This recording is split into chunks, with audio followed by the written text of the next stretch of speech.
call the order of Transportation Committee meeting August 10th to order. All members are present except Councilman Kluwak. Councilman Law will lead us in a prayer, all about the pledge. Dear Lord, as we gather here tonight, we just ask that you give us wisdom. We ask a special blessing on our youths who are in the parish playing in the World Series. We also ask a special blessing on any of those families who have lost a loved one, and that you be with them and give them peace, and know that they are in a better place. Amen. Amen. Pledge allegiance to the flag of the United States of America and to the republic for which it stands, one nation, under God, indivisible, with liberty and justice for all.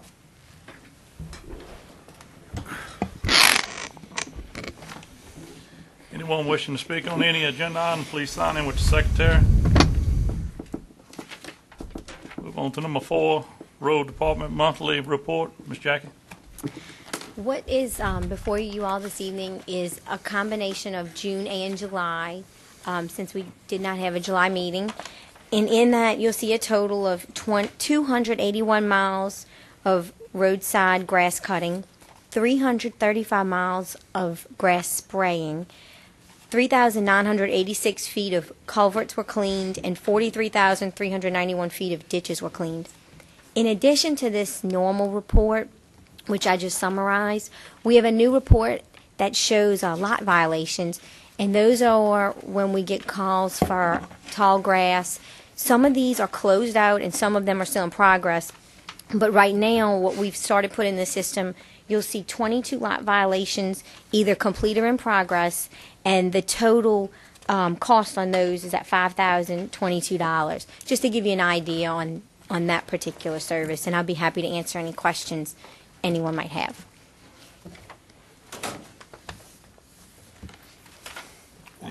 Councilman Lambert. Ms. Jackie, just to specify, the lots are only subdivision lots, correct? I just want to let the public know that it's not parish-wide. It is only in subdivisions. That's correct, and that's a very good point to make, that we can only enforce tall grass in an organized subdivision. Right. If it's a rural lot or a lot outside of a organized subdivision, you're Correct. Absolutely correct. We can't. I just want to make sure that was stated. Thank you. Parish President. I just want to, Jackie, how much of this money do we recover? Or do we ever recover any? Well, what happens is, and you'll see kind of in these notes, that the certified letter goes out, and then the cost associated with paying paying someone to cut the grass is put in. What happens is there's a lien put on that property. If or when that property changes hands, is sold, we would recoup the cost. So we don't recoup the cost immediately unless they pay it. Could you maybe get us a cost estimate, just a total on everything that we've done so far, just to let people know how much it costs for us So to do you want that? me to break out the internal labor costs and equipment costs and only show the cost that we are paying to a contractor? Yes, and how Okay. many that we have on the books, if we can go back maybe a couple of years, just to show how much a year it's costing us to cut these lots? We'll definitely do that and summarize it for next month. Thank you. Any other questions or comments on the monthly report for July? We'll move on to number 5, Road Project Status Update. Jackie. For the status update for West Worthy Road, the good news is we're going to open bids tomorrow at 10.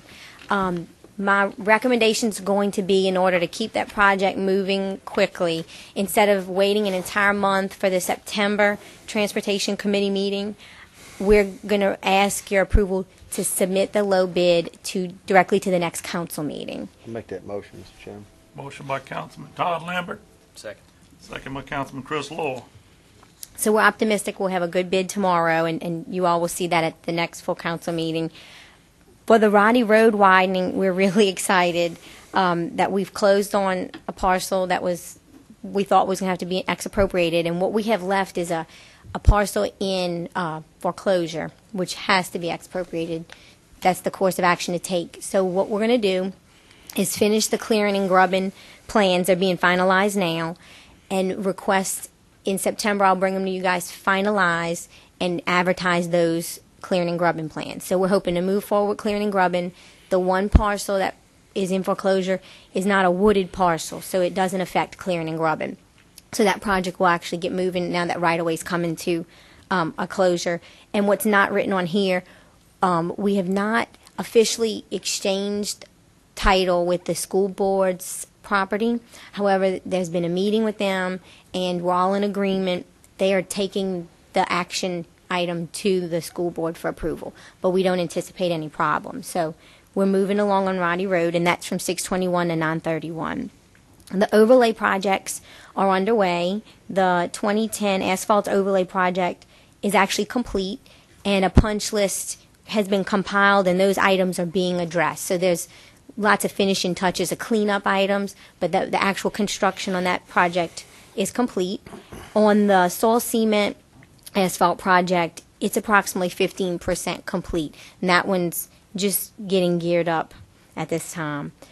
For our intersection improvement program from 2004, we had 4 parcels of acquisition for right-of-way, which were signed offers, and at closing, one of the landowners had a problem and it fell through.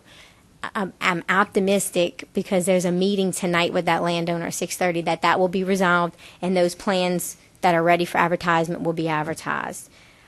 For 933 at 932, I have a newer update than what's on here. One parcel is actually agreed upon and finalized, but the second parcel that was needed for that intersection project is turned in for ex-appropriation, so we're going to have to move forward ex-appropriation on that. Cannon Road improvements, I just wanted to give everyone an update because internal staff, being Clint and I, we're going to do that project this year, but due to lack of resource issues, we have not been able to get that design done. It's still budgeted and we're still planning to do it. We're just trying to get the maintenance jobs properly managed and all our other projects under control before we get back on the Cannon Road project because we're trying to do it ourselves. On the roundabout, I have really good news. The 30% plans were reviewed with DOTD and approved by Shell Pipeline. The new plans don't impact the pipelines the way we originally anticipated. We're waiting for a final letter from DOTD that approves that layout, and we're going to be able to move forward as we originally planned on that. So what I'll do next month is after I get that final DOTD approval, bring it to you all and show you where we are. But it looks like we've avoided all the pipeline costs. For the Church Point at Roddy roundabout, Bucart Horn, the company that's working on the 929 roundabout, is going to start that feasibility study after we get the blessing on the 929. We want to get one blessed by DOT before we move with the next one. And that covers our internal parish projects. For state projects, the 431 roundabout is in design. The survey's complete. It's in design. And today at the MPO meeting, it was officially in the tip to be moving toward construction. The 73 widening from I-10 to Airline has officially been pushed back to June of 2011, and DOTD is still working on right-of-way acquisition. Right-of-way is not complete at this time. And the following projects are DOTD projects that are either under construction or will begin construction in the next couple months. LA 73 Mill and Overlay from Bayou Manchac to Airline is actually finishing up. They have actually some striping on that project. The LA 44 Sidewalk project, which is from Airline to 621 along the east side of the road, should be beginning in September. The 42 Amite River Relief Bridge was also bid and should be beginning soon. LA 22 at Airline, the westbound left turn lane, was also bid and should be beginning very soon. And the LA 932 Mill and Overlay is set to bid this month. And I'll be happy to answer any questions. I know that was a lot to catch up on. Councilman Law? Jackie, just on the Highway 73 widening, what was the delay, the pushback to June 11? Was that because of right-of-way issues, or what was the deal? It's right-of-way. There was originally a handful of parcels that needed right-of-way acquisition, and due to some legal ruling on drainage structures, they had to acquire 20-something parcels. And I've actually been involved in a couple meetings with landowners and right-of-way negotiations with DOTD, but it is not complete. Parish President. On that first overlay project, I got several calls about dirt on the roads, and have they, before you address this on the punch list, or we give them a substantial completion, I want to make sure that that's cleared off.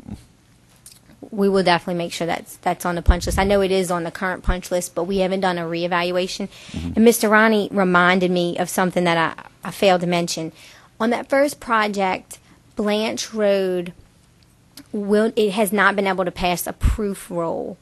The subbase had a water line leak that was so bad, we've attempted 3 different methods of fixing the bad subgrade, and because we couldn't get it to drain, it is not suitable to overlay at this time. If we were to overlay it without it meeting compaction, it's just going to fall apart. So what we're trying to do, the larger aggregate that was brought in needed to dry out and be compacted for several months before we attempt another option, which was to dig it all out again and bring in another subgrade. Until we fixed it, the water line, get it dried out, we couldn't overlay it. So we didn't forget about it and just couldn't be overlaid with the proof roll continually failing. So that's why that one is still not addressed. And the other thing, Jackie, I'd like you to give us an update on the MPO meeting today on the 2 new projects that we've added to the tip. Sure. As a result of meeting with FHWA, the parish has put in requests to move forward with the environmental impact statement for the new interchange at I-10 and 74. They've accepted our Stage 0 report that DOTD had already had Volkert engineering complete, and they're programming it right now for 2014. That tip should be approved next week. And so at least, I mean, it's not immediate, but at least we're getting it on the list and it will move forward. The second project is a joint project between the parish and the city of Gonzales. It is a connection from St. Landry to LA 44 to help access Lamar Dixon. Both the mayor and Parish President Martinez are in support of the project. So FHWA feels it's a very viable project and will get support. It was also on the tip today at the MPO meeting. So we're going to keep pushing those 2 projects. Even though they're programmed for several years away, anything to keep them, funded in the future would help us. Any questions or discussion? Got one. Councilman Lambert. Yeah, Jackie, on the Roddy Road widening, budget-wise, are we looking okay for as soon as we get right away is done, we'll be able to go through with this project? What's budgeted for next year? Well, obviously we're just starting the 2011 budget, but right now what I'm considering in 2011 to get completed is clearing and grubbing, and then letting the utility relocations begin. Okay. Considering relocation is going to be significant on that project, most of 2011 is going to be clearing and grubbing and utilities. Okay. We will not start the actual widening project in the next year. So to answer the question, the widening cost will not be budgeted next year. One other question. On Amite River Road, on the extension of it, it was gravel, and we had put in there to get it paved. Where is that project at? That paved section couldn't make it in the budget for the maintenance job that we just did because Amite River, what had happened on Amite River, and we're not done with the invoices, the road was in such bad shape, it cost us a lot more to do Amite River's existing asphalt than we had hoped. Evidently, there's 2 roads in that project, Fontenot Road and Amite River, that flood repetitively. And because they flood so often, it cost a lot more to fix them than we thought. We wanted to do a patch job. We were going to patch the failures. What had happened is it had failed so much during the winter freeze with the freeze and thaw that we're not used to. By the time we got to working on it, the entire road had to be reconstructed.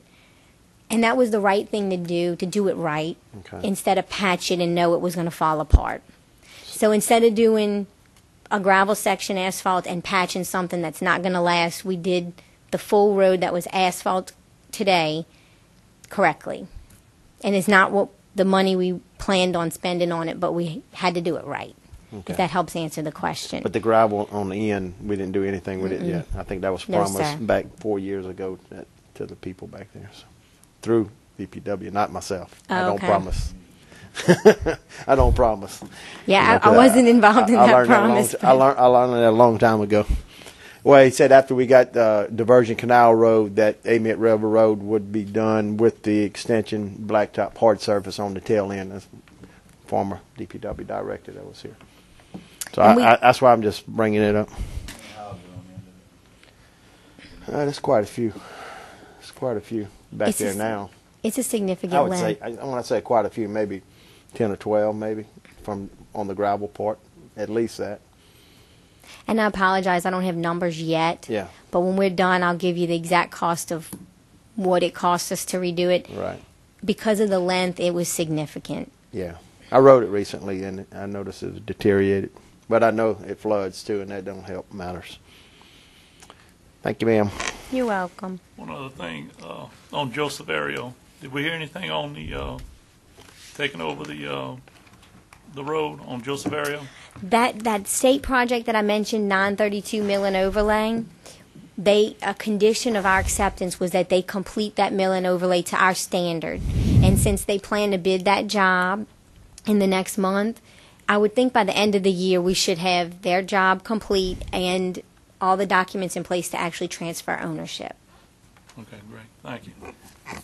Was there any other discussion on the motion that was made for Worthy Road? If none, motion passed. Going to number 6, discussion of closure of Solemn Way. Jackie? I put a little sketch together. I just wanted to go over this issue with everyone. The previous council meeting approved the closure of Slalom Way. And there was some discussion on the actual steps that need to take place to make that happen. What is before you in the drawing on Slalom Way is an existing trailer with an existing driveway. And we have to maintain access for that trailer. So I'm recommending that the revocation extend from Mindy Way to the back lot lines of those lots in Lakes at Ascension, which is the green area on this little colored map.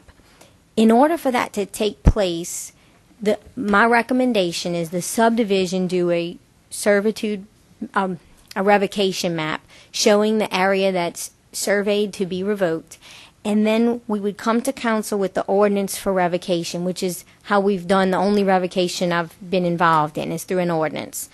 Once that ordinance is approved by council, the homeowners association would be responsible for installing their own fence, which is the red line or the barrier that they want to install, shown on this plan, and it would line up with the existing fences in Lakes at Ascension. We didn't want to move forward with this process without going through the committee and explaining what we would like to do and getting your approval on it. In talking with legal, this is the legal approach we should take, is ask the HOA to pay for that survey, and DPW shouldn't assume the cost of paying of the survey. Other people who do revocations have to assume that cost on their own. So I'm asking for your approval to proceed with that approach. So moved to go with the recommendation from. I second it. Councilman Discussion. Joseph, second by Councilman Todd Lambert. Discussion. Jackie, coming off of 621, what kind of footage are we talking about from 621 to the The green lot line. Yeah. It's approximately halfway, but I wouldn't say it's more than 150 feet. So it's pretty deep in. And that's just an approximate. I didn't actually measure. Has any it. of this been discussed with the association, homeowners association? Mr. Ronnie's talked to Okay. their spokesperson and made them aware of that, but we didn't want to force them to do this without Okay. going to you all because a council motion was made to close it. Okay. Well, legally, we have to do what we have. I understand that. That's all I have, Mr. Chairman. Jackie, from Mindy Way to the lot line, after this area is revoked, there's utility servitude. Is that going to stay, or what's going to happen with that? The utility servitude will have to remain because existing utilities are in it. on most of these newer subdivisions, the road right-of-way is 50 feet, and the utility servitude is 12 feet beyond that right-of-way, so it would not be affected by the revocation. Only the 50-foot road right-of-way would be revoked. And it would be up to the HOA to determine if they want to have the HOA own it, or they want to, who in their party would have the ownership would be their decision, and we would just make an ordinance transferring it to whomever that would be. That's for them to decide, I guess. I think the two houses. Total in a subdivision? Since it's corner lots, it's 2.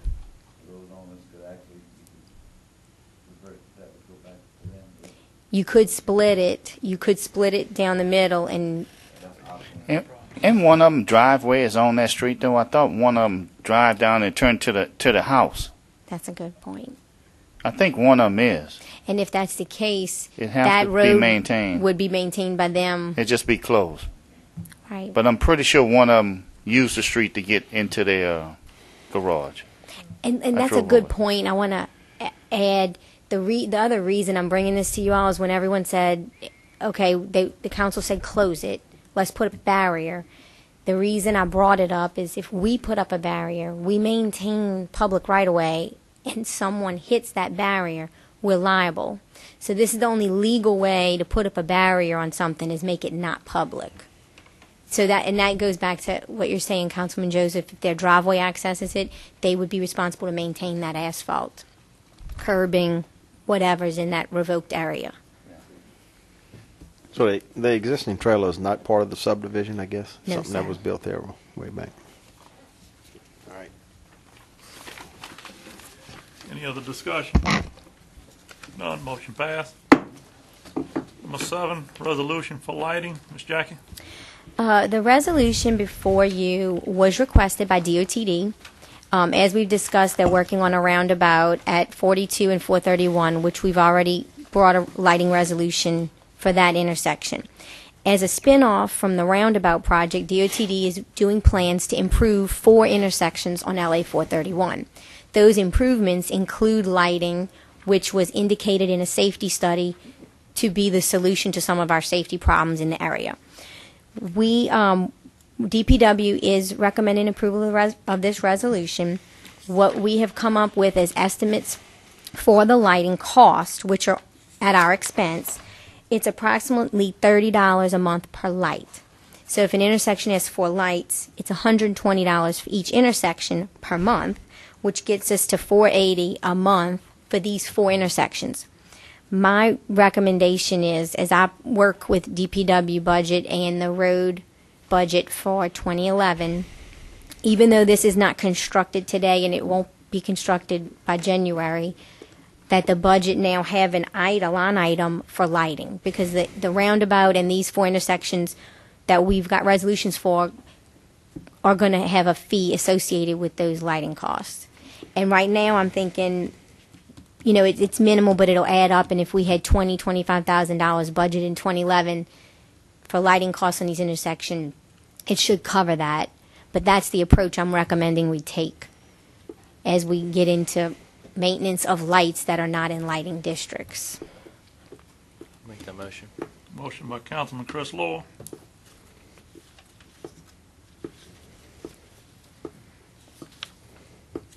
I'll second it for discussion. Second by Councilman Todd Lemon.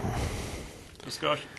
I'm still concerned. I had a little concern with the roundabout. You know, we're going to start paying a monthly fee on lighting, and now we're starting further down the road. As it's opening the presidents before long, we're going to have a pretty good chunk of money coming out of our transportation fund just for lighting. And I'm sure this is coming out of transportation, correct? So, Since it is not a currently budgeted item, and I'm the only one that's aware of it, I was going to, you know, plan for it into our 2011 road budget. and this is like 4 intersections, and we're looking at around $6,000 a year just for them. Not counting the roundabout, that was a little bit higher than that because I think we had more lighting there. That's correct. And we're looking at 2 more roundabouts, and you know, and most of this is all on state highways also. I know it's a safety issue. I realize that, you know, but we keep pushing all our, you know, limited transportation funds on state highways, and You know, everybody's complaining about parish roads, and yet we're still sinking a lot of money on turn lanes and everything on state highways, and that's just a concern of the people, not only myself, but my constituents are also seeing that also. So I don't know what else we can do. I know it is a safety issue. It definitely improves safety because of the lighting, but we just don't have lighting districts. You know, there again, it goes to having lighting districts in different areas, and you don't in some. So something we have to look at. Parish President? Well, I think if we limit it to the ones that the state requires us to do, that it, you know, I understand your point and I agree with what you say, but we need to make sure that we limit it to that and don't open up Pandora's box to where everybody's going to want a light on the road. So, Right. and I think that'll hold it down to the cost to where we can manage. But there again, it is all state highways. It's the state recommending these. So Right. So that's what I'm saying. If you hold it to that, I think we'll be all right. that's all I got, Mr. Chairman. Thank you, Mr. Lambert. Back to the, how about Representative Smiley? It's been quite a few years back. He was mentioning some of these intersections, possibly some help. Did you hear anything? These are all turn lanes that Representative Smiley has pushed and put in for. So Okay. he's the one that actually spearheaded this effort. Yeah. So, and that's what our cost would be on this, is just to light those intersections. So we're going to get millions and millions of dollars for putting up maybe $5,000 a year right now. So the state is paying fully for the turn lanes. Yes. In full.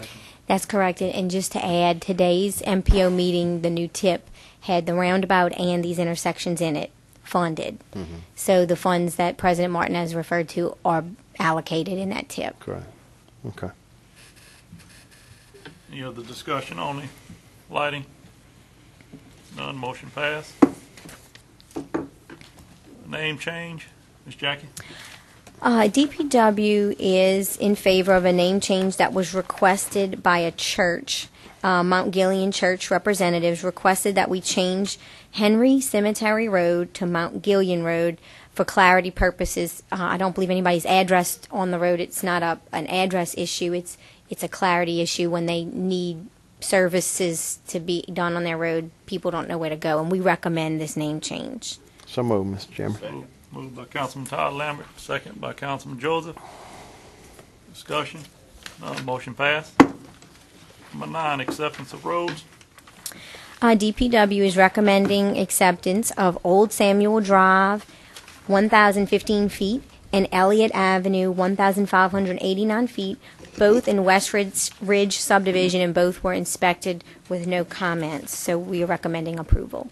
So moved, Mr. Chairman. Moved by Councilman Todd Lambert, Second. second by Councilman Chris Lord. Any discussion? None. Motion passed. Number 10, adjourn. Motion adjourned, Mr. Motion by Chairman. Councilman Todd Lambert, second by Councilman Lord. Adjourn.